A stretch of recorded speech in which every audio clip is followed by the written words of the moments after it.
ಒಟ್ಟಾರೆ ನಾಗೇಂದ್ರ ಅವರ ನಿವಾಸದಲ್ಲಿ ತಲಾಶ್ ನಡೀತಾ ಇದೆ. ಬೆಂಗಳೂರು ಅಷ್ಟೇ ಅಲ್ಲ, ಬಳ್ಳಾರಿಯ ನಾಗೇಂದ್ರ ನಿವಾಸದಲ್ಲೂ ಕೂಡ ಇಡಿ ತಲಾಶ್ ನಡೆಸಿದ್ದು, ನಾಗೇಂದ್ರ ನಿವಾಸದಿಂದ ಹೊರಟಿದ್ದಾರೆ ಅಧಿಕಾರಿಗಳು. ಬಳ್ಳಾರಿಯ ನಾಗೇಂದ್ರ ಅವರ ನಿವಾಸದಲ್ಲಿ ಇಡಿ ಶೋಧ ಬಹುತೇಕ ಮುಕ್ತಾಯ ಆಯ್ತಾ? ಬಳ್ಳಾರಿಯ ಅವರ ಗೃಹ ಕಚೇರಿಯಲ್ಲಿ ಪರಿಶೀಲನೆಯನ್ನ ಪೂರ್ಣಗೊಳಿಸಿದೆ ತಂಡ. ನಾಗೇಂದ್ರ ಮನೆಯಲ್ಲಿ ಅಧಿಕಾರಿಗಳ ಪರಿಶೀಲನೆ ಮುಂದುವರಿತಾ ಇದೆ. ಬೆಂಗಳೂರಿನಲ್ಲಿ ನಾಗೇಂದ್ರ ಅವರಿಗೆ ಸೇರಿದಂತಹ ಎರಡು ನಿವಾಸಗಳಲ್ಲಿ ಪರಿಶೀಲನೆ ಒಂದು ಕಡೆ ನಡೀತಾ ಇದ್ರೆ, ಮತ್ತೊಂದೆಡೆ ಬಳ್ಳಾರಿಯ ನಾಗೇಂದ್ರ ಅವರ ನಿವಾಸದ ಮೇಲೂ ಕೂಡ ದಾಳಿ ನಡೆಸಿದಂತಹ ಇಡಿ ಅಧಿಕಾರಿಗಳ ತಂಡ ಬೆಳಗಿನಿಂದ ಅಲ್ಲಿ ಪರಿಶೀಲನೆ ನಡೆಸಿತು. ಈಗ ಒಂದು ತಂಡ ಅಲ್ಲಿಂದ ಹೊರಟಿದೆ, ಗೃಹ ಕಚೇರಿಯಲ್ಲಿ ಪರಿಶೀಲನೆಯನ್ನ ಪೂರ್ಣಗೊಳಿಸಿದೆ. ದೃಶ್ಯಗಳನ್ನು ನೋಡ್ತಾ ಇದ್ದೀವಿ. ಅವರ ನಿವಾಸದ ಪಕ್ಕದಲ್ಲೇ ಅಂಟಿಕೊಂಡಂತೆ ಅದೊಂದು ಗೃಹ ಕಚೇರಿಯನ್ನೇ ನಿರ್ಮಾಣ ಮಾಡಿಕೊಂಡಿದ್ದಾರೆ. ಅಲ್ಲಿ ದಾಖಲೆಗಳ ಪರಿಶೀಲನೆಯನ್ನ ಬೆಳಗಿನಿಂದ ಇಡಿ ಅಧಿಕಾರಿಗಳ ತಂಡ ನಡೆಸ್ತಾ ಇತ್ತು. ಈಗ ಆ ಕಾರ್ಯ ಅಲ್ಲಿ ಮುಕ್ತಾಯಗೊಂಡಿದೆ. ಈಗ ಅವರ ಮನೆಯಲ್ಲಿ ಶೋಧ ಕಾರ್ಯವನ್ನ ನಡೆಸ್ತಾ ಇದೆ ಇಡಿ. ಇತ್ತ ಬೆಂಗಳೂರಿನಲ್ಲಿ ಇನ್ನು ಶೋಧ ವಿಚಾರಣೆ ಎಲ್ಲವೂ ಕೂಡ ಮುಂದುವರಿತಾ ಇದೆ. ಅತ್ತ ಬಳ್ಳಾರಿಯ ನಾಗೇಂದ್ರ ನಿವಾಸದ ಮೇಲೆ ಇಡಿ ಅಧಿಕಾರಿಗಳ ದಾಳಿ ನಡೆಸಿ ಅಲ್ಲಿ ಅವರ ಗೃಹ ಕಚೇರಿಯಲ್ಲಿ ಶೋಧ ಮುಗಿಸಿ ಅವರ ನಿವಾಸದಲ್ಲಿ ಪರಿಶೀಲನೆಯನ್ನ ಮುಂದುವರೆಸಿದ್ದಾರೆ. ಈ ರೀತಿ ಒಟ್ಟು ಈ ಪ್ರಕರಣಕ್ಕೆ ಸಂಬಂಧಪಟ್ಟಂತೆ 18 ಕಡೆಗಳಲ್ಲಿ ಏಕಕಾಲಕ್ಕೆ ಇಡಿ ಅಧಿಕಾರಿಗಳು ದಾಳಿ ನಡೆಸಿ ಪರಿಶೀಲನೆ ನಡೆಸ್ತಾ ಇರೋದು. 187 ಕೋಟಿ ರೂಪಾಯಿಯ ಅಕ್ರಮ ಹಣ ವರ್ಗಾವಣೆಯ ಪ್ರಕರಣ ಇದು.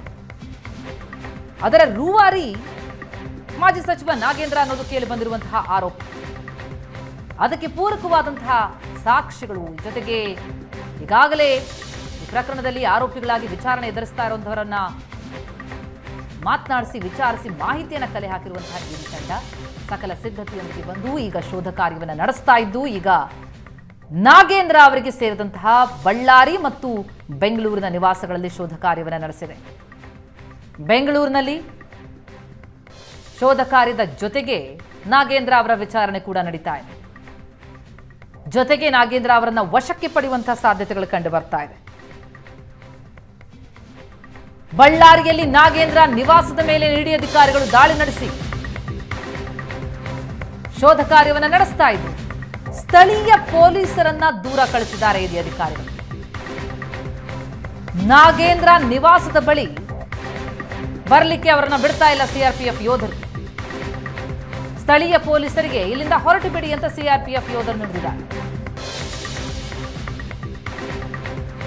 ಐಡಿ ಕಾರ್ಡ್ ತೋರಿಸಿ ಅಂತ ಸ್ಥಳೀಯ ಪೊಲೀಸರು ಹೇಳಿದ್ರು ಕೂಡ ಕೇರ್ ಮಾಡಿಲ್ಲ. ಇಲ್ಲಿಗೆ ಬರುವಂತಿಲ್ಲ, ಹೋಗಿ ಅಂತ ಕಳಿಸಿದ್ದಾರೆ. ಮಾಹಿತಿ ಸೋರಿಕೆಯಾಗತ್ತೆ ಎನ್ನುವ ಅನುಮಾನದ ಹಿನ್ನೆಲೆ ಸ್ಥಳೀಯ ಪೊಲೀಸರನ್ನ ಹತ್ತಿರ ಬಿಡ್ತಾ ಇಲ್ಲ. ದೆಹಲಿಯಿಂದಲೇ ಸಿಆರ್ಪಿಎಫ್ ಯೋಧರನ್ನ ಕರೆತಂದಿರುವಂತಹ ಇಡಿ ತಂಡ ಶೋಧ ಕಾರ್ಯವನ್ನ ನಡೆಸಿದ್ದು, ಮಾಹಿತಿ ಸೋರಿಕೆಯಾಗುತ್ತೆ ಎನ್ನುವ ಅನುಮಾನದ ಹಿನ್ನೆಲೆ ಸ್ಥಳೀಯ ಪೊಲೀಸರನ್ನು ಕೂಡ ಹತ್ತಿರಕ್ಕೆ ಬರೋದಕ್ಕೆ ಬಿಟ್ಟಿಲ್ಲ.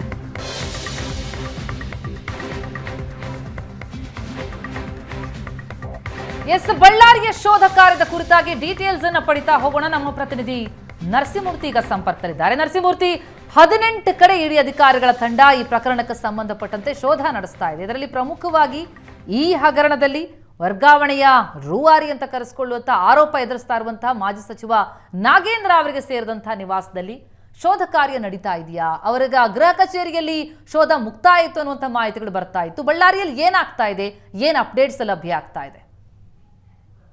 ಪ್ರತಿಮಾ, ಕಳೆದ ಒಂದೂವರೆ ತಿಂಗಳಿಂದ ನಡೀತಕ್ಕಂಥ ವಾಲ್ಮೀಕಿ ಅಭಿವೃದ್ಧಿ ನಿಗಮದ ಅಕ್ರಮ ಹಣ ವರ್ಗಾವಣೆ ಸಂಬಂಧಪಟ್ಟಂತ ಸಿನಿಮಾ ಇದೀಗ ಕ್ಲೈಮ್ಯಾಕ್ಸ್ ಹಂತಕ್ಕೆ ತಲುಪಿದೆ ಅಂತ ಹೇಳಿದ್ರು ಕೂಡ ತಪ್ಪಾಗಲಿಕ್ಕಿಲ್ಲ. ಯಾಕಂದ್ರೆ ನಿರಂತರವಾಗಿ ಕಳೆದ 1 ತಿಂಗಳಿಂದ ಅಧಿಕಾರಿಗಳು, ಮಾಜಿ ಶಾಸಕ, ಮಾಜಿ ಸಚಿವ ನಾಗೇಂದ್ರ ಅವರ ಆಪ್ತ ವಲಯ ಎಲ್ಲರನ್ನೂ ಸೇರಿದಂತೆ ಸರಿಸುಮಾರಾಗಿ 13 ಜನರನ್ನ ಬಂಧನ ಮಾಡಲಾಗಿತ್ತು. ಎಲ್ಲರ ವಿಚಾರಣೆ ಕೂಡ ಆಗಿತ್ತು. SIT ಇಂದ ಒಂದಷ್ಟು ಜನರ ವಶಕ್ಕೆ ಪಡೆದು ಈವರೆಗೂ ಕೂಡ ನಿರಂತರವಾಗಿ ವಿಚಾರಣೆ ಮಾಡ್ತಕ್ಕಂಥ ಕೆಲಸ ಆಗ್ತಾ ಇದೆ. ಆದ್ರೆ ನಿನ್ನೆಯಿಂದ ಇಡೀ ಪ್ರಕರಣದ ತಿರುವು ಮತ್ತೊಂದೆಡೆ ಬದಲಾಗಿದೆ ಅಂತ ಇಲ್ಲಿ ಸ್ಪಷ್ಟವಾಗಿ ಹೇಳ್ಬೋದಾಗಿದೆ. ಯಾಕಂದ್ರೆ ಈವರೆಗೂ ಪ್ರಕರಣದಲ್ಲಿ ಯಾವ ಜನಪ್ರತಿನಿಧಿಗಳ ವಿಚಾರಣೆ ಆಗಿರಲಿಲ್ಲ. ನಿನ್ನೆ ಮೊದಲ ಬಾರಿಗೆ ಮಾಜಿ ಸಚಿವ ಮಾಜಿ ಸಚಿವ ನಾಗೇಂದ್ರ ಮತ್ತು ಶಾಸಕ ದದ್ದಲ್ ಅವರ ವಿಚಾರಣೆ ಕೂಡ ಆಯಿತು. ನಿನ್ನೆ ನಡೆದಂಥ ಎಲ್ಲ ವಿಚಾರಣೆ ಬಳಿಕ ಯಾವುದೇ ರೀತಿಯಂಥ ದೊಡ್ಡ ಮಾಹಿತಿಯನ್ನು SIT ಪಡೆಯುವಲ್ಲಿ ಒಂದಷ್ಟು ವಿಫಲವಾಯಿತು ಅಂತಲೇ ಹೇಳ್ಬೋದಾಗಿದೆ. ಆದರೆ ಇವತ್ತು ಬೆಳಗ್ಗೆ ಏನು ಮಾಜಿ ಸಚಿವ ನಾಗೇಂದ್ರ ಸೇರಿದಂತೆ ದದ್ದಲ್ ಸೇರಿದಂತೆ ಒಂದು 12ರಿಂದ 14 ಅಧಿಕಾರಿಗಳು ಸೇರಿದಂತೆ ಎಲ್ಲ ನಾಗೇಂದ್ರ ಆಪ್ತ ವಲಯದ ಒಂದಷ್ಟು ಜನರು ಸೇರಿದಂತೆ 18 ಕಡೆಗಳಲ್ಲಿ ಏನು ಏಕಕಾಲಕ್ಕೆ ರಾಜ್ಯದಲ್ಲಿ ಮತ್ತು ಹೊರ ರಾಜ್ಯದಾಗಿರ್ತಕ್ಕಂಥ ಹೈದರಾಬಾದ್ನಲ್ಲಿ ಬೆಂಗಳೂರು, ಹೈದರಾಬಾದ್, ಬಳ್ಳಾರಿ, ರಾಯಚೂರು ಸೇರಿದಂತೆ ಒಂದಷ್ಟು ಈ ಪ್ರಕರಣದಲ್ಲಿ ಯಾರೆಲ್ಲ ನಂಟನ್ನು ಹೊಂದಿದ್ದಾರೆ ಎಲ್ಲ ಕಡೆಗಳಲ್ಲಿ ಕೂಡ ಒಂದು ದೊಡ್ಡ ದಾಳಿಯನ್ನಾಗಿದೆ ಅಂತ ಇಲ್ಲಿ ಸ್ಪಷ್ಟವಾಗಿ ಹೇಳ್ಬೋದಾಗಿದೆ.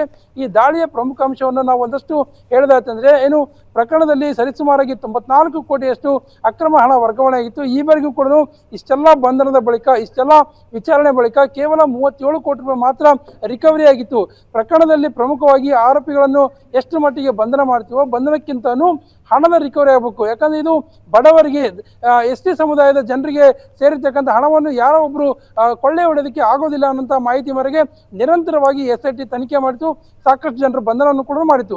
ಇದೀಗ ಕೇಂದ್ರದ ಇಡಿ ತಂಡ ಒಂದು ದೊಡ್ಡ ಮಟ್ಟದಲ್ಲಿ ದಾಳಿ ಮಾಡುವ ಮೂಲಕ ಅಕ್ರಮ ಹಣದ ವರ್ಗಾವಣೆ ಯಾರೆಲ್ಲಿಗೆ ಹೋಯಿತು ಅದೆಲ್ಲದರ ಬಗ್ಗೆ ಸ್ಪಷ್ಟವಾದ ಮಾಹಿತಿಯನ್ನು ಕಲೆ ಹಾಕ್ತಾ ಇದ್ದಾರೆ. ಹಣದಿಂದ ಯಾವುದಾದ್ರೂ ಒಂದಷ್ಟು ಆಸ್ತಿ ಪಾಸ್ತಿ ಏನಾದರೂ ತೆಗೆದುಕೊಂಡಿರ್ಬೋದಾ? ಯಾಕಂದ್ರೆ ಕಳೆದ ವಾರ ರೈಡ್ ಆದಂಥ ಸಂದರ್ಭದಲ್ಲಿ ಪ್ರಮುಖ ಆರೋಪಿಯಾಗಿರ್ತಕ್ಕಂಥ ಸತ್ಯನಾರಾಯಣ ವರ್ಮಾ ಅವರ ಹಳೆಯ ಒಂದು ಲ್ಯಾಂಬೋರ್ಗಿನ ಕಾರ್ ತೆಗೆದುಕೊಂಡಿರ್ತಾರೆ. ಅದೇ ಮಾದರಿಯಲ್ಲಿ ಈ ಹಣದಿಂದ ಬೇರೆ ಬೇರೆ ಏನಾದರೂ ಖರೀದಿ ಮಾಡಿದ್ದಾರೆ ಅನ್ನೋದ್ರ ಬಗ್ಗೆ ಒಂದಷ್ಟು ಮಾಹಿತಿಯನ್ನು ಕಲೆ ಹಾಕ್ತಿದ್ದಾರೆ. ಈಗಾಗಲೇ ಹೇಳಿದಂತೆ ಮಾಜಿ ಸಚಿವ ನಾಗೇಂದ್ರ ಅವರ ಮನೆ ಮತ್ತು ಹೋಮ್ ಆಫೀಸ್ ಅಂತ ಏನು ಹೇಳ್ತೀವಿ ಎರಡರ ಮೇಲೆ ಕೂಡ ನಿರಂತರವಾಗಿ ದಾಳಿ ಆಯಿತು. ಇದೀಗ ಹೋಮ್ ಆಫೀಸ್ ಮೇಲೆ ಬಹುತೇಕ ದಾಳಿ ಮುಕ್ತಾಯವಾದಂತೆ ಕಾಣ್ತಾ ಇದೆ. ಯಾಕಂದ್ರೆ ಒಂದು ತಂಡ ನಾಗೇಂದ್ರ ಅವರ ಮನೆಯಿಂದ ಹೊರಗಡೆ ಹೋಯಿತು. ಇದೀಗ ಮನೆಯಲ್ಲಿ ಮತ್ತೊಂದು ತಂಡ ನಿರಂತರವಾಗಿ ಶೋಧನವನ್ನು ಕೂಡ ಇದೀಗ ಮಾಡ್ತಾ ಇದೆ.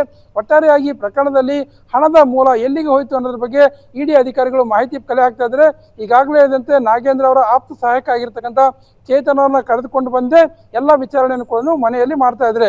ಈ ಜೊತೆಗೆ ಮತ್ತಿಬ್ಬರು ಆಪ್ತ ಸಹಾಯಕರಿದ್ರು, ಅವರಿಗೆ ನೋಟಿಸ್ ಅನ್ನು ನೀಡಲಾಗಿದೆ. ಯಾಕಂದ್ರೆ ಇಡಿ ಅವರು ಬಂದಂತ ಸಂದರ್ಭದಲ್ಲಿ ಅವರು ಯಾರು ಕೂಡ ಬಳ್ಳಾರಿ ಇಲ್ಲ ಅನ್ನೋಂಥ ಮಾಹಿತಿಯನ್ನು ನೀಡಿದ್ರು. ಹೀಗಾಗಿ ನಿಮಗೆ ನೋಟಿಸ್ ಕೊಡ್ತೇವೆ, ನೀವು ವಿಚಾರಣೆಗೆ ಬೆಂಗಳೂರಿಗೆ ಬರಬೇಕು ಅನ್ನೋಂಥ ಮಾಹಿತಿ ಮೇರೆಗೆ ಒಂದಷ್ಟು ನೋಟಿಸ್ ಅನ್ನು ಕೂಡ ನೀಡಿದ್ದಾರೆ ಅನ್ನೋಂಥ ಮಾಹಿತಿಯನ್ನು ಕೂಡ ಇಲ್ಲಿರ್ತಕ್ಕಂಥ ಇಡಿ ಅಧಿಕಾರಿಗಳು ನೀಡಿದ್ದಾರೆ. ಇದ್ರ ಜೊತೆಗೆ ಏನಂದ್ರೆ ಬೆಳಗ್ಗೆಯಿಂದ ಈವರೆಗೂ ದಾಳಿ ಆದ್ರೂ ಕೂಡ ಸ್ಥಳೀಯ ಯಾವುದೇ ಪೊಲೀಸರ ನೆರವನ್ನು ಕೂಡ ಇಡಿ ಅಧಿಕಾರಿಗಳು ಪಡೆದಿಲ್ಲ. ಕೇವಲ ಪ್ರಮುಖವಾಗಿ ಎಲ್ಲೋ ಈ ತಲಾಶ್ ನಡೆಯುವಂತಹ ಸಂದರ್ಭದಲ್ಲಿ ಮಾಹಿತಿಗಳು ಸೋರಿಕೆಯಾಗುವಂತಹ ಒಂದು ಭೀತಿ ಇದೆಯಾ ಅಂತದ್ದು ಅನುಮಾನದ ಹಿನ್ನೆಲೆ ಸ್ಥಳೀಯ ಪೊಲೀಸರನ್ನ ಹತ್ತಿರಕ್ಕೆ ಬಿಟ್ಕೊಳ್ತಾ ಇಲ್ವಾ ಅಂತ ಅಲ್ಲಿ ಏನಾಗ್ತಾ ಇದೆ? ಆ ವಿಚಾರಕ್ಕೆ ಸಂಬಂಧಪಟ್ಟಂತೆ ಸೀಕ್ರೆಸಿ ಯಾವ ರೀತಿಯಲ್ಲಿ ಮೇಂಟೈನ್ ಮಾಡಲಾಗ್ತಾ ಇದೆ? ಪ್ರತಿಮಾ, ಸಾಮಾನ್ಯವಾಗಿ CBI, ED, IT ದಾಳಿಗಳಾದಾಗ ಒಂದಷ್ಟು ಭದ್ರತೆಗೆ ಮಾತ್ರ ಸ್ಥಳೀಯ ಪೊಲೀಸರನ್ನ ತೆಗೆದುಕೊಳ್ತಾರೆ, ಅವ್ರನ್ನ ಒಳಗಡೆ ಬಿಡ್ತಕ್ಕಂಥ ಕೆಲಸ ಆಗಿರೋದಿಲ್ಲ. ಆದ್ರೆ ಈ ಪ್ರಕರಣದಲ್ಲಿ ಸಂಪೂರ್ಣವಾಗಿ ಸಾಮಾನ್ಯವಾಗಿ ನಮ್ಮಲ್ಲಿರ್ತಕ್ಕಂಥ ಪೊಲೀಸರನ್ನ ಭದ್ರತೆ ಕೂಡ ಬಳಸ್ಕೊಂಡಿಲ್ಲ. ಹೀಗಾಗಿ ಬೆಳಗ್ಗೆಯಿಂದ ಕೂಡ ನಾವೇನು ಮಾಜಿ ಸಚಿವ ನಾಗೇಂದ್ರ ಅವರ ಮನೆ ಹತ್ರ ಏನಿದ್ದೇವೆ, ಇಲ್ಲಿ ಯಾರು ಕೂಡ ಸ್ಥಳೀಯ ಪೊಲೀಸರು, ಇಂಟೆಲಿಜೆನ್ಸಿ ಅವರು ಯಾರು ಕೂಡ ಬಂದಿಲ್ಲ. ಕೇವಲ ಸುಮ್ಮನೆ ಬರ್ತಾ ಇರೋದು, ಒಂದು ರೌಂಡ್ ಹೋಗ್ತಾ ಇರೋದು, ಈ ತರ ಬರ್ತಾ ಇರೋದು ಹೊರತಾಗಿ ಇಲ್ಲಿ ಭದ್ರತೆ ಕೊಡೋದಾಗಿರ್ಬೋದು ಅಥವಾ ಇಲ್ಲಿರ್ತಕ್ಕಂಥ ಬಂದೋಬಸ್ತ್ ಯಾವುದೇ ರೀತಿಯಾಗಿ ಇಲ್ಲಿಯ ಪೊಲೀಸರನ್ನು ಇಡಿ ಅಧಿಕಾರಿಗಳು ತೆಗೆದುಕೊಂಡಿಲ್ಲ. ಕೇವಲ ಒಂದಿಬ್ರು CRPF ಪೊಲೀಸರನ್ನ ತೆಗೆದುಕೊಂಡು ಬಂದಿದ್ದಾರೆ, ಅವ್ರನ್ನೇ ಏನು ಗೇಟ್ ಬಳಿ ಇಟ್ಕೊಂಡಿದ್ದಾರೆ, ಅವರೇ ಇವೆಲ್ಲವನ್ನು ಕೂಡ ನಿಯಂತ್ರಣ ಮಾಡ್ತಿದ್ದಾರೆ. ಆದ್ರೆ ನಾಗೇಂದ್ರ ಅವರ ಹೋಮ್ ಕಚೇರಿ ಆಗಿರ್ಬೋದು ಅಥವಾ ಮನೆಯಲ್ಲಿ ಅವ್ರಿಗೆ ಬೇಕಾದವರು ಯಾರನ್ನು ಕೂಡ ಒಳಗಡೆ ಬಿಡ್ತಾ ಇಲ್ಲ. ಹೀಗಾಗಿ ಇರ್ತಕ್ಕಂಥ ಏನು ಇಬ್ಬರು CRPF ಪೊಲೀಸರು ಇದ್ದಾರೆ, ಅವರೇ ಎಲ್ಲವನ್ನು ನಿಯಂತ್ರಣ ಮಾಡ್ತಿದ್ದಾರೆ. ಸ್ಥಳೀಯ ಪೊಲೀಸರು ಯಾರ ನೆರವನ್ನು ಕೂಡ ಅಥವಾ ಭದ್ರತೆಯನ್ನು ಕೂಡ ಇಡಿ ಅಧಿಕಾರಿಗಳು ಇಲ್ಲಿ ಸ್ಪಷ್ಟವಾಗಿ ಪಡೆದಿಲ್ಲ. ಪ್ರತಿಮಾ, ಥ್ಯಾಂಕ್ ಯು ನರಸಿಂಹಮೂರ್ತಿ ತಮ್ಮೆಲ್ಲ ಮಾಹಿತಿಗೆ.